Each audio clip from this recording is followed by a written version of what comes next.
திருச்சிற்றம்பலம். தலம் திருவலிவலம். திரு நாட்டியத்தான்குடி இறைவனை தொழுத பின் சுந்தரர் திருவலிவலம் வந்து வணங்கி பாடிய திருப்பதிகம். வலியன் என்னும் கரிக்குருவி பூசித்த காரணத்தால் இப்பெயர் பெற்றது. பண் தக்கேசி. எம்பிராட்டி மாழையங்கண்ணி அம்மை உடனமர் எம்பிரான் மனத்துணைநாதர் மலரடிகள் போற்றி.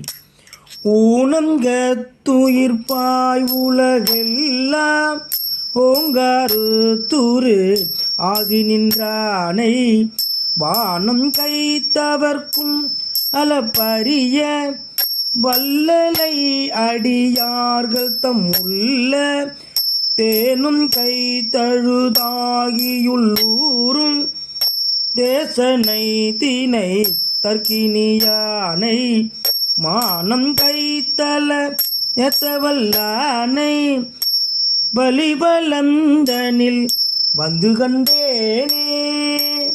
இப்பதிகத்தை தந்துள்ள சுந்தரமூர்த்தி சுவாமிகள் திருவடிகள் போற்றி. திருச்சிற்றம்பலம்.